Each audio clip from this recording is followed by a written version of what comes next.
Okay, first up, we need to amend the agenda. So we need a motion to amend the agenda to include what you got in front of you. Councillor Cutler, all in favor? Carried. Okay, can I get a motion to adopt the amended agenda? Councillor Moore? Oh, Councillor Schultz? All in favor? Carried. Minutes from the regular meeting, June 14th, 2021. Any errors, omissions? If not, a motion, please. Everything looks good. I'll make the motion to adopt June 14th's agenda. Pull your mic down so people can hear you, please. All in favor? Carried. Okay, we have a delegation. I'd like to welcome tonight the station. Hello, If you thank could- you. if you could introduce yourselves too. For sure, I'm Cale Hayes. I'm the board president for the station. I'm Mary Ann Dixon. I'm the treasurer for the station. Orvella Small, and I'm the secretary for the station. Okay. Perfect. So we did have a short presentation for you. We received notice that our lease would be ending at Mackin Hall with the intention of moving those services to this multi-use building. We're very grateful. Our lease was extended till December, but we just wanted to have a moment to discuss what it is we are doing and some of the implications that move might have for some of the programming that's going on at this point. Before we get really into the use of the space, I definitely want to take that moment to explain who we are and what it is we're doing.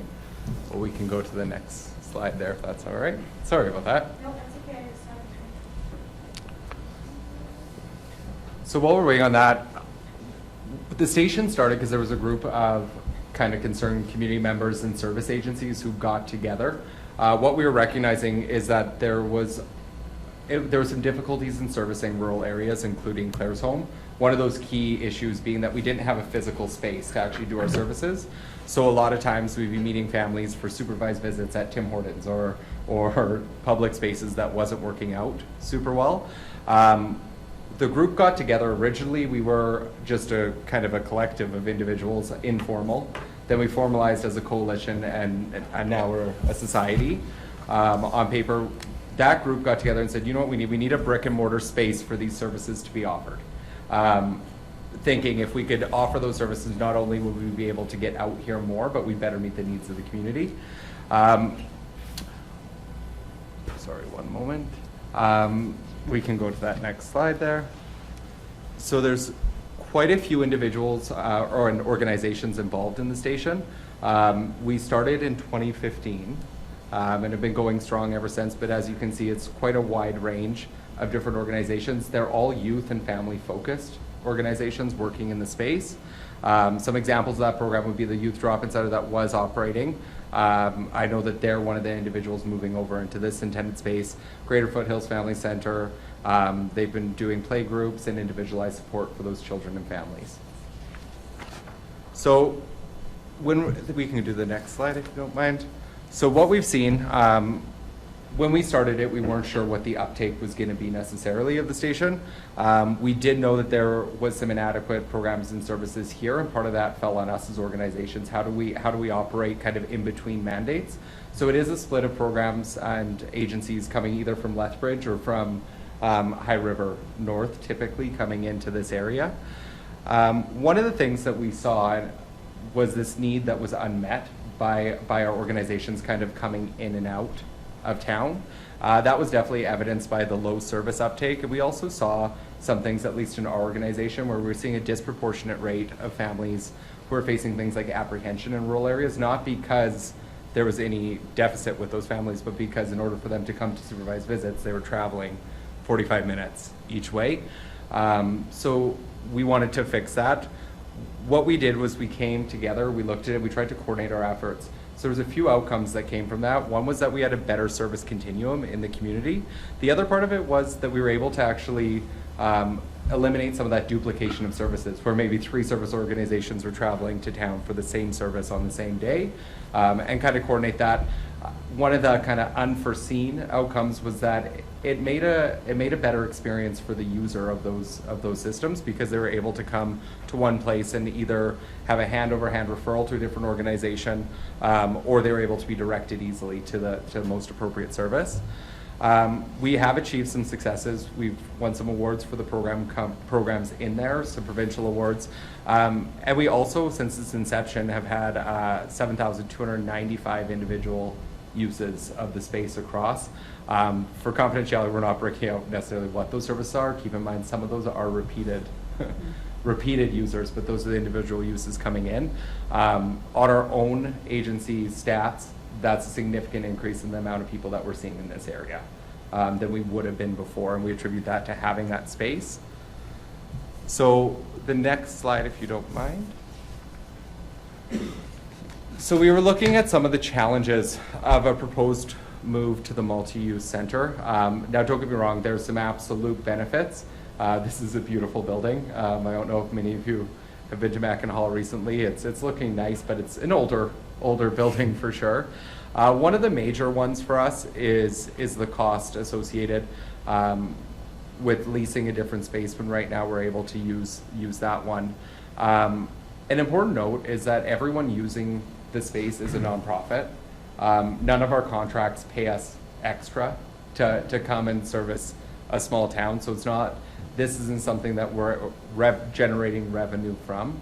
And we were breaking that down, looking at how that works with different organizations. I know for my organization, Lethbridge, it's about $80 in fuel to send someone out for the day that we're not able to then bill out. Some provincial contracts, I want to be transparent, some provincial contracts do allow for mileage. So there are some services that come out, but some of the groups that are run Clare's Home specific, there's no additional funding if we run it here as compared to our home office location. The other one is the population served and confidentiality. So recognizing that we've started some initiatives, there are certain populations where the anonymity that comes along with that building is quite nice, because it's not in a town office. They're in and out, only seeing their workers, and that's something that has definitely been a benefit. One of the areas that we've seen that be beneficial is with families or children who are dealing with some maybe tougher style issues. I know that we've been bringing some counseling programs in. We got provincial COVID funding. Our population that we're serving counseling with farmers, very rarely are we having individuals come into our office. We've had some success operating out of that building and then going to meet people off-site. So it's nice to have a home base closer to some of those populations we're trying to reach.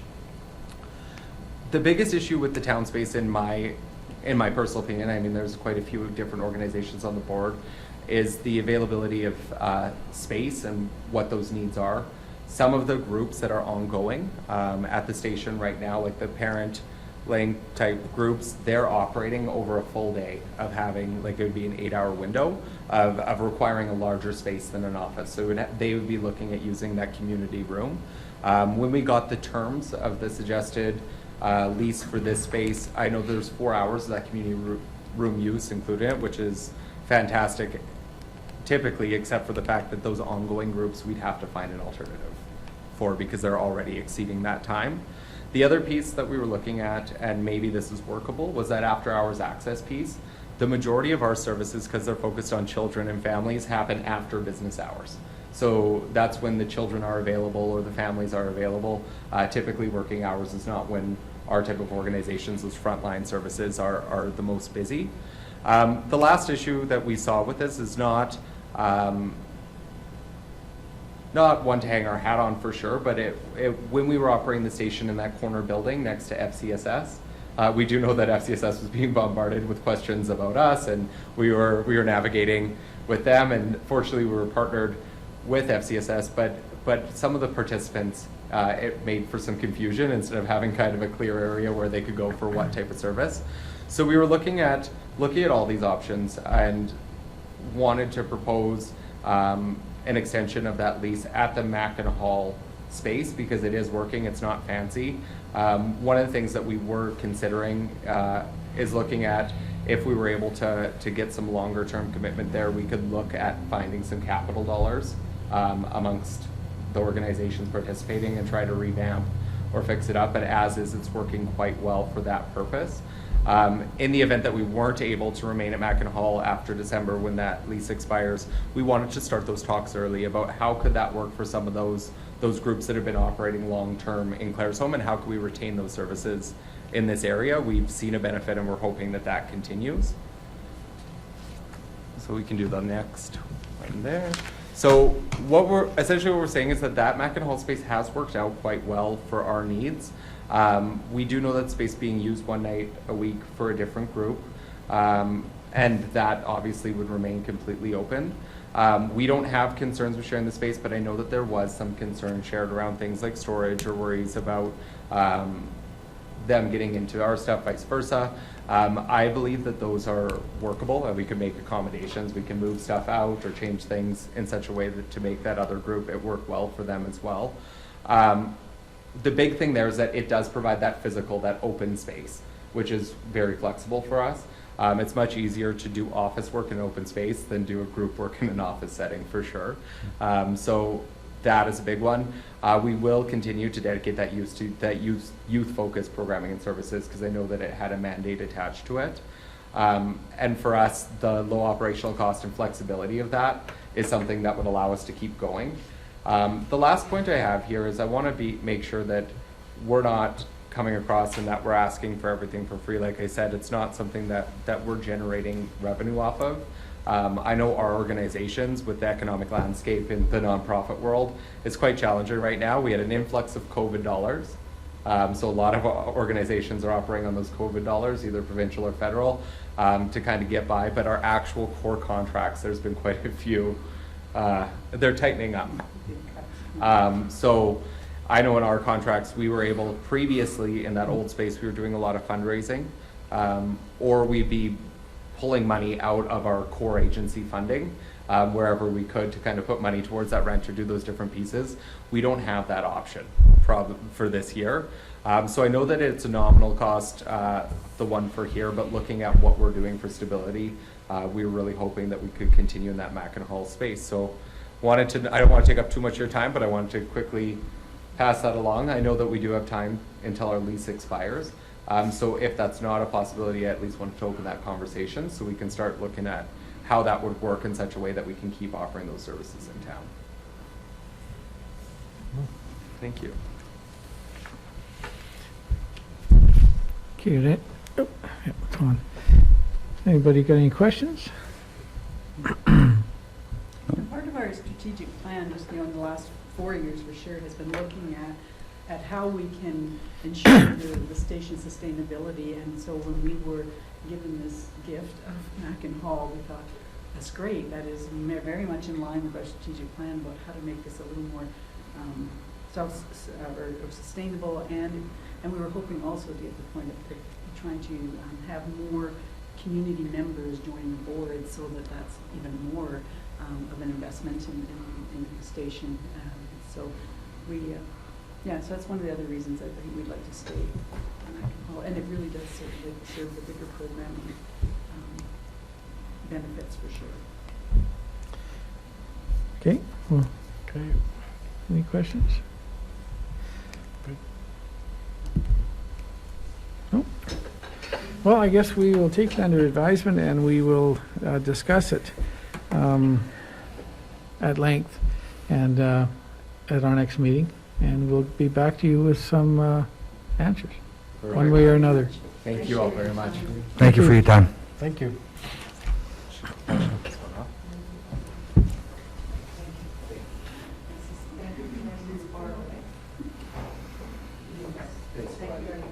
Thank you.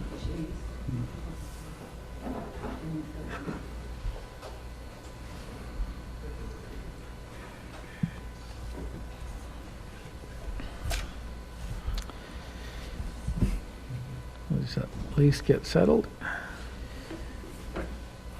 Okay, number one, bylaw 1725, the unsightly premises and property standards bylaw amendment, second and third reading. Any questions on it? Any discussion before we move into the readings? I'll make that motion for the second reading. You're making second? Sorry, Mayor. Yep. We do need a couple of motions. There was some changes to the bylaw, and those motions need to be put forward prior to second and third reading. So the first, the changes were to amend the time frame in the bylaw. Section 3.7 Oh, I thought comes we did into all that effect last time. October 1st. Yeah. So we need a motion for that. Are we going to bring the agenda up on the screen? I didn't bring mine because I thought it would be up there. Oh, I brought the agenda, but not all the information. I can bring it in the future if you don't want to do that. okay.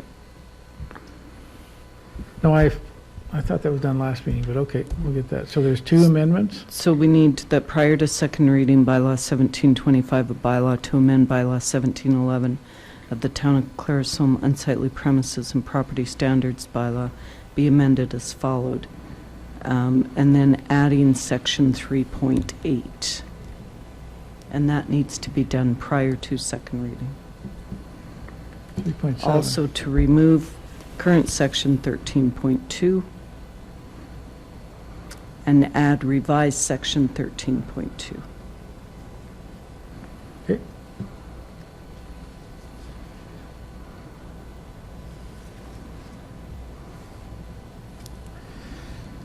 Okay, so the first motion we need is, oh, it just jumped.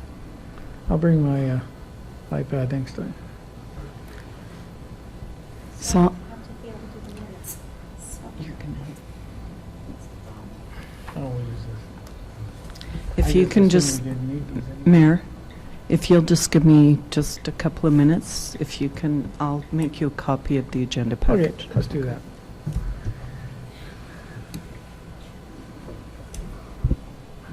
Yeah, I thought we did.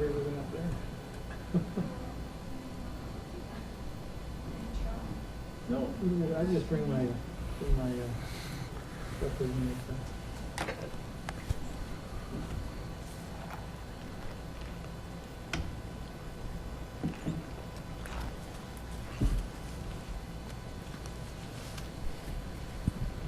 Stop recording for a minute. Just in case you say something big. Corinne will read it, so. Yeah. Okay, we're back. Bylaw 1725, second and third readings. There are some amendments to them. The changes are, the first one up.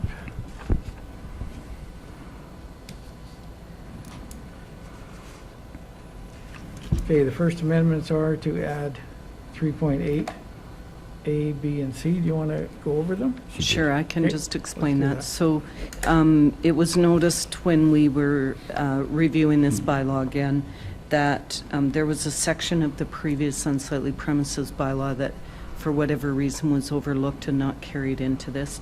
And it has to do with the trimming of trees and branches and those kind of things that may interfere with utilities. And so we feel that that should be included back into the bylaw at this time. Any questions? Nope. Somebody like to make a motion? Councilor Cutler, question? Moved by Councillor Cutler that prior to second reading of bylaw number 1725, the unsightly premises and property standards bylaw amendment be amended as follows to add section 3.8. Every occupant of any property or premises within the town shall A, prune or remove any and all trees located on the premises that, due to a deterioration of condition or for any other reason, interfere with any public utility or public works or a public safety hazard, and B, where branches, foliage, or other parts of trees, shrubs, or other vegetation on premises extend beyond the property lines of the subject's premises and interfere with or obstruct any public utility of the town, including power lines, traffic signage, street lighting, and the safe movement of vehicular and pedestrian traffic within the town. The chief administrative officer may authorize the immediate removal without notice of any such interference or obstructions. And C, where the town carries out any remedial measures as required pursuant to section 3.8 of this bylaw, Neither the town or any employees or contractors shall be held liable in any way in relation to any such remedial actions taken. Any questions? All in favor? Carried. Next amendment. To remove 2 sections. Marion? Yes, so the second is to, this has to do with the date that it comes into effect. As you recall, in the amendment to the bylaw, there was an extension of a month. So the previous bylaw read that it shall come into effect October 1st. We're recommending that we revise that section to state that it will come into effect November 1st, 2021. I'll make that motion. Councillor Schultz? Question? Moved by Councillor Schultz that prior to second reading of bylaw number 1725, the unsightly premises and property standards bylaw amendment be amended as follows. Remove current section 13.2, which is 13.2, section 3.7 of this bylaw shall come into effect on October 1st, 2021. Add revised section 13.2, which is section 3.7 of this bylaw shall come into effect on November 1st, 2021. All in favor? Carried.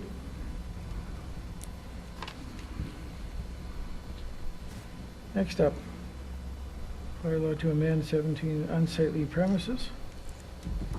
Second reading. I can move second reading. Councillor Moore, question? Moved by Councillor Moore to give bylaw number 1725, the unsightly premises and property standards bylaw amendment, second reading. All in favor? Carried. And third and final reading. Councillor I'll make that Schlossberger. motion. Question? Moved by Councillor Schlossberger to give bylaw number 1725, the unsightly premises and property standards bylaw amendment, third and final reading. All in favor? Carried. Next up, bylaw 1726, traffic and highways bylaw amendment. Second and third reading. Marion? Yes, so this bylaw was presented at the last meeting for first reading. We are revising the definition of the peace officer with this bylaw as well. We are adding in a section which would include commercial industrial area, allowing for the parking of RVs there for the 48 hours. Any questions? If not, somebody like to make a motion? Can we just stop for a second? I don't think this is recording. Okay, we'll just take a pause. For some reason.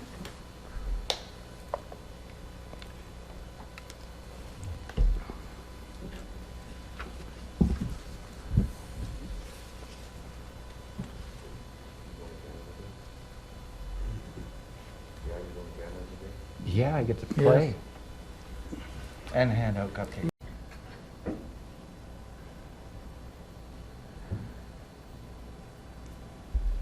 It's working? Okay, we're back. Bylaw 1726, the traffic and highway bylaw amendment, second and third reading. Councillor Cutler? Second? Question? Moved by Councillor Cutler to give bylaw number 1726, the traffic and highways bylaw amendment, second reading. All in favor? Carried? And who would like to do third? And final reading? Councillor Schlossberger? Question? Moved by Councillor Schlossberger to give bylaw number 1726, the traffic and highways bylaw amendment, third and final reading. All in favor? Carried?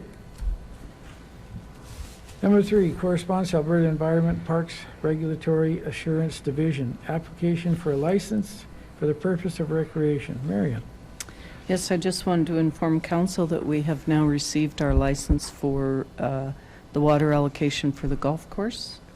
And that was June 23rd we received that. So now when we when we take water from the raw water source directly into the golf course, we're coming off of their license license. rather than the town's. Yeah. That's only taken 3 years to do. So. Yeah, 3 years. My question, did the MDs come through also? Yes, I believe so. You got both? But of it would them? go directly to them, Yeah, not to so me. I'm just curious if it came through, because they'll be coming out of the water line too, so. Good. Yeah. Real good. I'll have to double check with Derek on that, but my assumption is the applications were They joint. were the same time. So they and should- same should have engineers. got- Yeah, should have got it at the same time we did. Okay. Number 4, correspondence. Town of Nanton, the Mayor Jennifer Handley, support for the RCMP. We've all got these letters going on. I think we'll just take that for information unless somebody wants to jump in. Correspondence, the Mayor Deborah Smith, Village of Lockheed, support for the RCMP, information. Number 6, Mayor Gail Ketcher, City of Fort Saskatchewan, support for the RCMP. Number 7, correspondent Reeve Dan Hamilton, Cypress County, support for the RCMP. Number 8, correspondence Mayor Rod Raymond, Town of Thorsby, support for the RCMP. Number 9, correspondence Amanda Cox, CAO, Village of Holden, support for the RCMP. Number 10, correspondence Mayor Darcy Burke, Village of Rockyford, support for the RCMP. Number 11, correspondence Mayor Omer, Mogarabi? Marion, you got it? More grobby, I would say. I guess I got Lac La Biche County, support for the RCMP. Number 12, correspondent Reeve Steve Wickernick, County of 40 Mile, support for the RCMP. Number 13, Alberta Urban Municipality Association, the AUMA Summer 2021 Municipal Leaders Caucus. Marion. Yes, so the Leaders Caucus this year, they're going to 5 different locations. The closest one to us will be July 21st in High River at the Heritage Inn. If you want us to register anyone from council, please let us know as soon as possible, or this evening if possible. Anybody tonight? No? Right now. Okay, take it under advisement if you have a wish to go. Get a hold of administration, please. Number 14, correspondence, AUMA, access to mobile COVID-19 mobile vaccination clinics. Marion.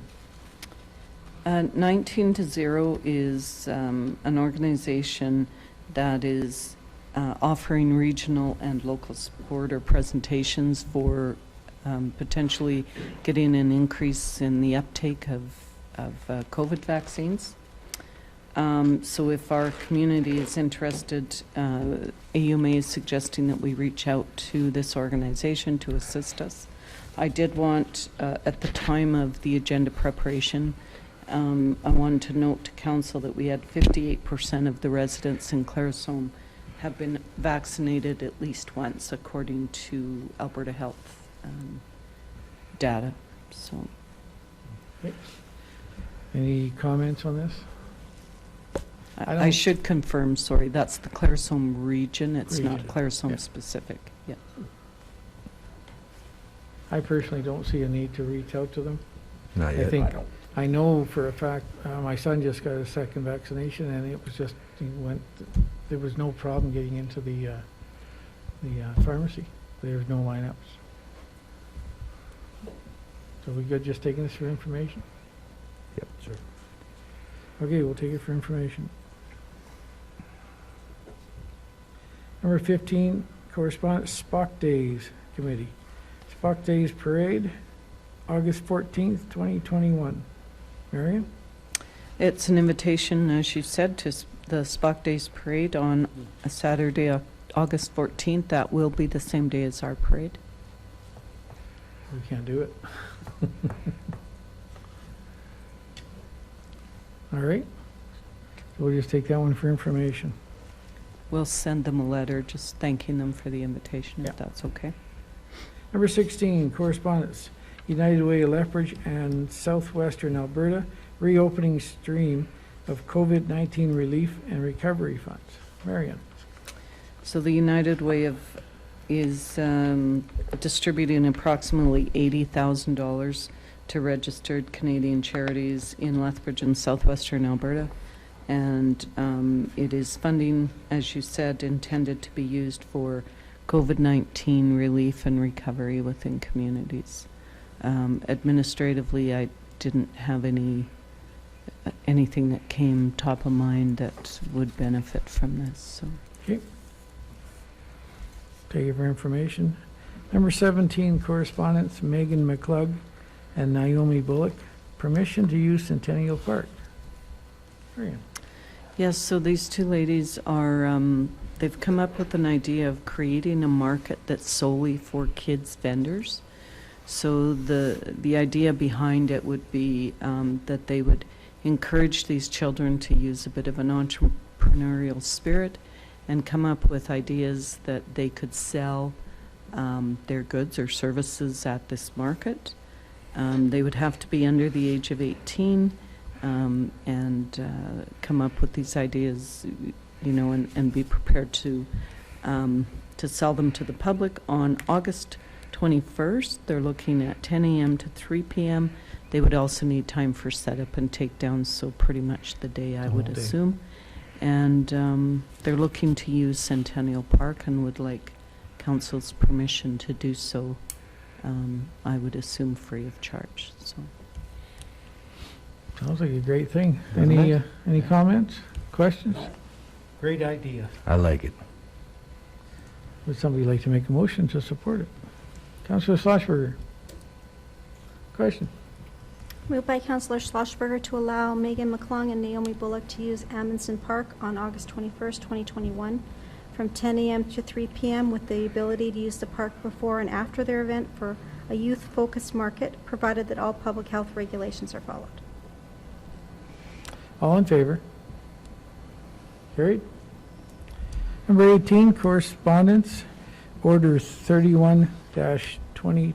Marion.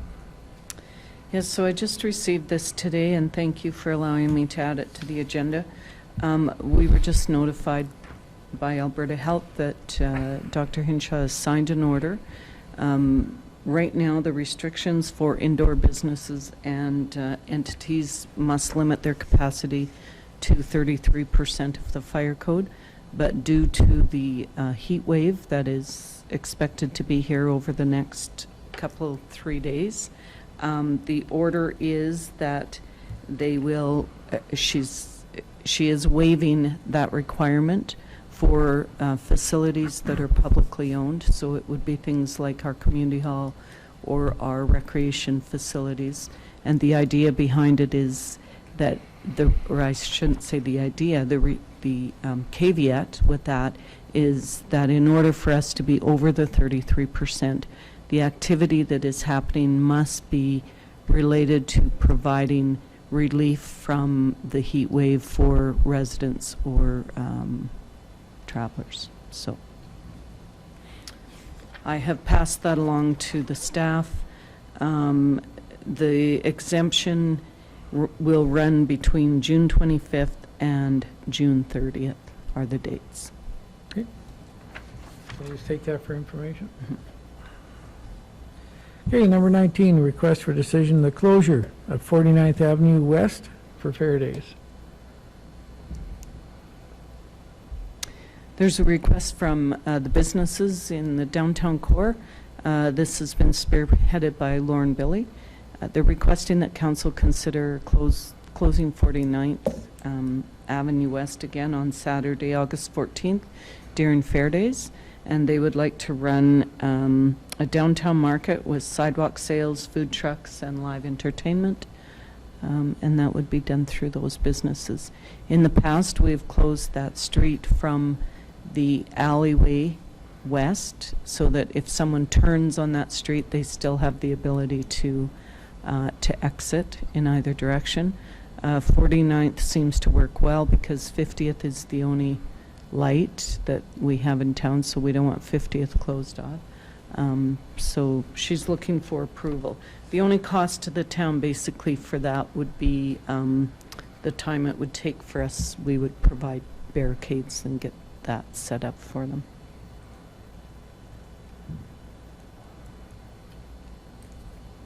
I think it worked well in the past. I'll make the motion that we let them do it again this year. It's worked well in the past, for sure. Okay, any other discussion? If not, question.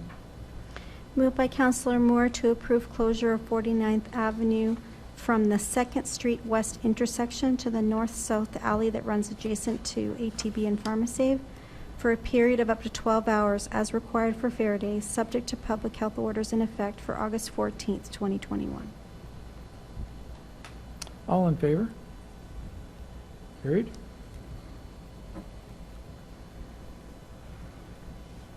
Number 20, request for decision, open mic night. Marion. I have to declare pecuniary interest and exit the room. Okay, we'll let you back in. Don't listen. Is that noted in the minutes? Okay. Marion. Yes, so in 2017, some businesses from downtown, and I believe economic development was involved at the time, started an open mic night, and that was in conjunction with the farmers market. And that was prior to Councillor Moore being on council. He was hired through the Economic Development Committee budget to play for those evenings. He was again approved in 2018 and 19, and is looking again to start that up in 2021. Due to COVID last year, it was cancelled. So the request, I guess, is to have open mic night in Ringrose Park again this summer. It would coincide with farmers market on Wednesday evenings, July through September, from 5 p.m. to 8 p.m. for a cost of $500. Excuse me. So Gavin is willing to do it for that much of a reduction? Wow. Okay. I'll make that motion. I do have a question though. Okay. Is that funding coming back out of economic development again this year? Yes, that would be where it would have to come from. It's just not listed in there, so I just wanted to make sure that it was coming out of the... Do we have their approval for a recommendation from their committee for this? You'd have to ask councillors. I don't know that it's been discussed at that level. Discussed. So, So can we spend their money? It's a good question. yeah, it's a good question. Can we spend their money? It's not necessarily their money, it's council's budget. Council money? Okay, let's spend it. We can make a recommendation that comes out of economic development funding? Yeah. Yeah, okay. I'm sure we can find $500 in that budget. Okay. What I just want to point out what Councillor Schultz was pointing out was that in 2000, I got to look at the numbers here. In 2017, it was 500, 832 in 2018, and 750 in 2019. So it is a reduction in what we've paid before. Yeah. But he's agreed to it. so It's we're a good. small enough amount that if economic development doesn't have the budget money, we can find it out of our public relations or something like that We'll as find well. Okay. Question. Moved by Councillor Schultz to support the continuation of contracting the services of Gavin Moore to host open mic night in the downtown parking lot on Wednesday evenings from July to September 2021 to a maximum amount of $500. All in favor?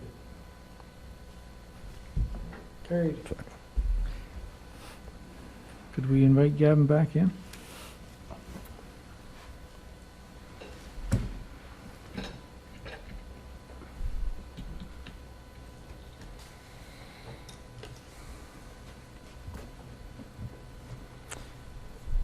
Okay, 21. Request for decision. We requested proposals, safety code services.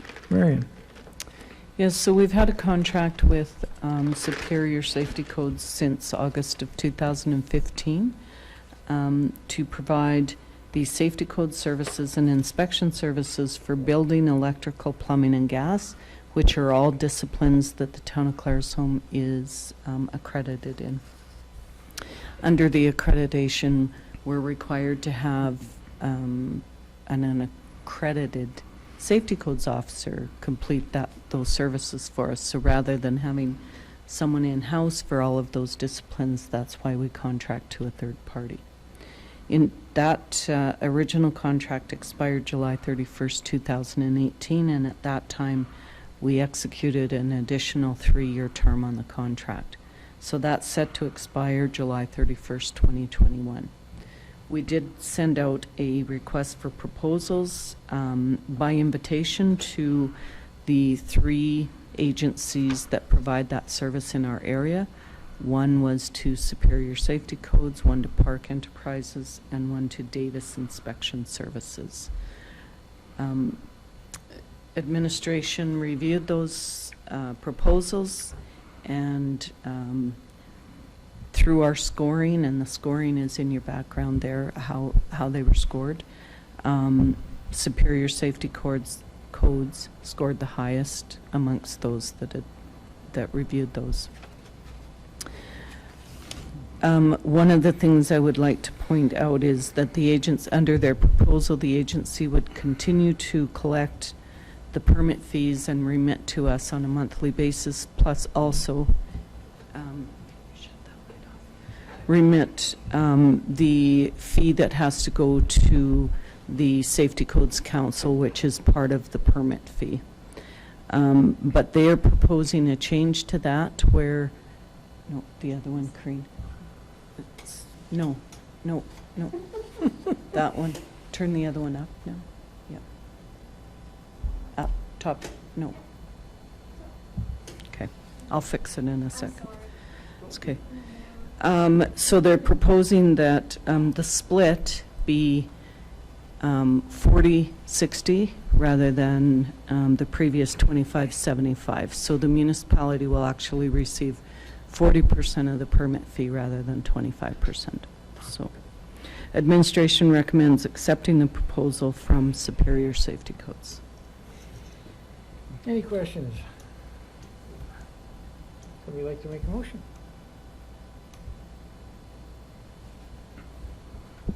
I'll make a motion to accept the proposal from Superior Safety Codes. Councillor Zimmer, question? Moved by Councillor Zimmer to accept the proposal from Superior Safety Codes, Inc. for the contract to provide safety code services and inspection services for the building, electrical, plumbing, and gas disciplines under the Safety Codes Act for the town of Claresholm as presented. All in favor? Carried. Number 22, request for decision, the intermunicipal emergency services agreement. Marion? So the MD of Willow Creek and the towns of Claresholm, Fort McLeod, Nanton, and Staveley entered into the intermunicipal emergency services agreement in July of 2020. The intermunicipal agreement, which we've also called the fire services agreement, outlines what percentage or what fee will be paid or what compensation will be paid for those volunteer firefighters for the activities that they participate in. The Emergency Services Committee, which consists of the fire chiefs and the CAOs, is required to meet on a biannual basis to review that agreement. And so we had our meeting on June 22nd, and it was identified there that there was an oversight in Schedule F for the officers' meetings. It wasn't outlined that the volunteers would be paid for those officers' meetings. They meet quarterly. It's not a significant cost to the municipalities, and due to the fact that these are volunteers, when they're attending those meetings and volunteering in those positions, they should be compensated as such. So the committee made a recommendation back to the individual councils to, back to the Intermunicipal Collaboration Framework Committee, who oversees all of our intermunicipal agreements, and we met, what night did we meet? June 23rd. And that recommendation was presented to the ICF committee, which accepted that recommendation and is now recommending to the individual councils to agree to the amendment to that agreement and add those quarterly meetings for compensation. Any questions? I'll make that motion. Make that motion. No questions? Question, please. Moved by Councillor Cutler to approve the amending agreement to the Intermunicipal Emergency Services Agreement to amend Section 2 of Schedule F to include quarterly officer meetings. All in favor? Carried.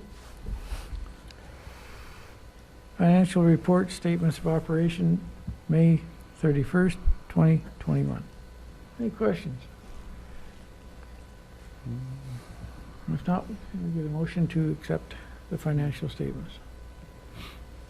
I'll make a motion to accept the financial statements for the month of May. Question? Moved by Councillor Zimmer to accept the consolidated statement of operations for the month ended May 31st, 2021 as presented.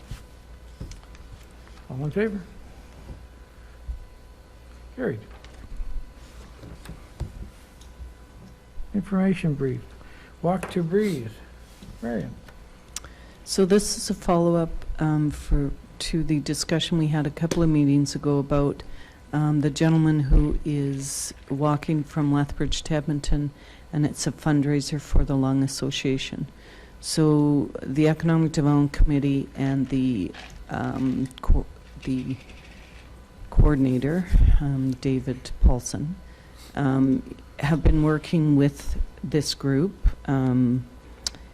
as well as myself, to discuss how we welcome them into the community. So he is scheduled. His name is Chris Sadler, and he is scheduled to come into Claresholm on